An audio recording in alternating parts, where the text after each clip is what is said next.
The Enugu State Governor, Mr. Peter Mbah, has appealed to the federal government to adopt a different, better way of maintaining all roads that belong to it.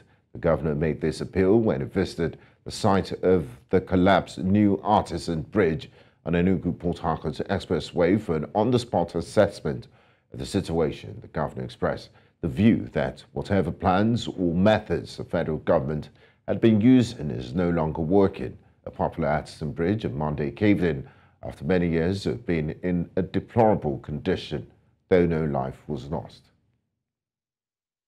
Threats could have been identified if we have routine or regular maintenance, right? So it shows clearly that we need to rejig the current federal road maintenance model.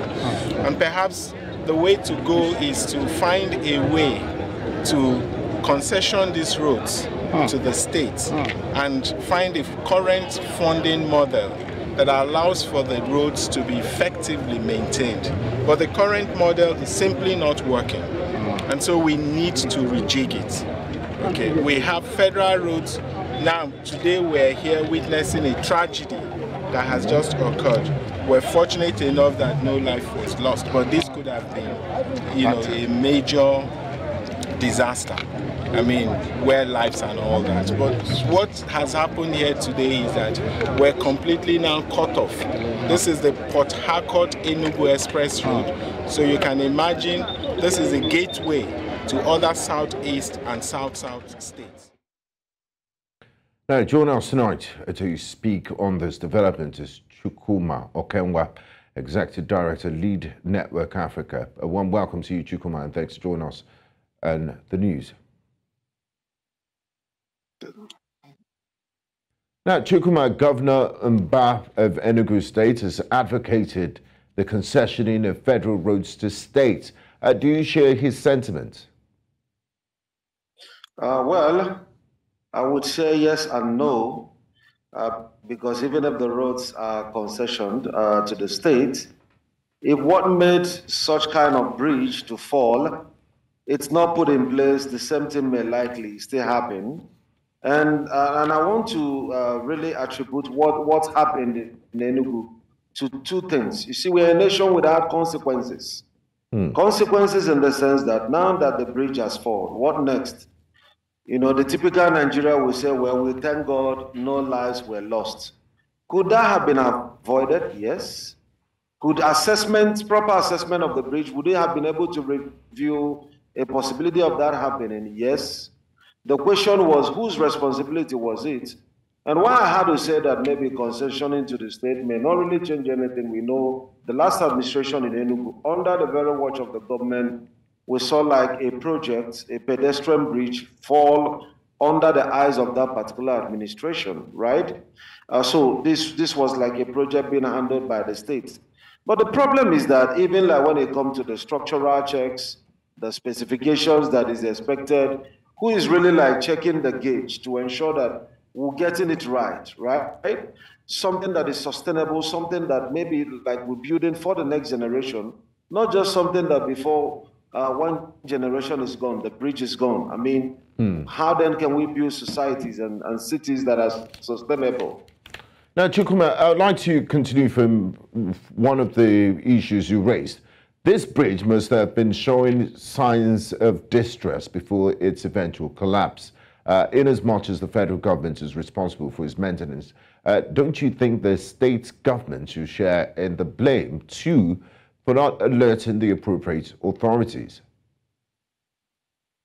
What I would say, that is where we've always really had the problem as a nation.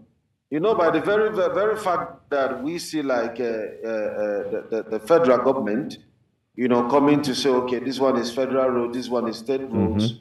Ordinarily, this has become like a way for state governments, of course, to absolve themselves of whatever blames. You could come in a state, see that one part of this road is like properly tarred, leading into the city, and there's a federal road, and the governor tells people and say, well, it is not my responsibility.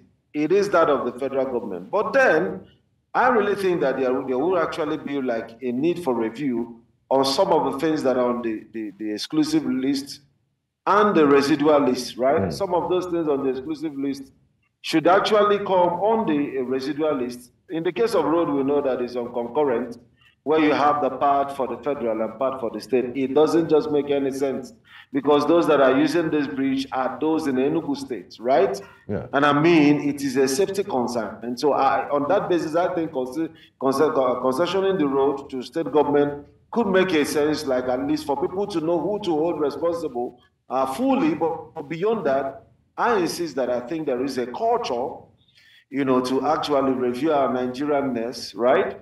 As a people, to what extent are we really committed to the Nigerian dream? Do we have people that are patriotic? Because guess what? The interesting thing is that even if you have supervisors who are paid by the government to supervise this project, many of them can be compromised. They are not looking at the long-term, impacts. So the problem sometimes, like I tell people, without patriotism, and like we say in Nigeria, so you have a bosser, you get an accountant to place the bosser on a check, you get an internal auditor, an external auditor, a hired auditor, because in Nigeria, even the auditor needs an auditor, right? So sometimes when you don't really have that human capital being developed, you just keep putting people, supervisors upon supervisors, and yet it's not bringing the result. You keep setting up committees, even committees to review committee jobs, and yet you're not getting the results. Thank you very much for your insights and contribution to Nigeria Tonight, Chukwuma Okenwa. It was a pleasure speaking with you. Thank you. Pleasure.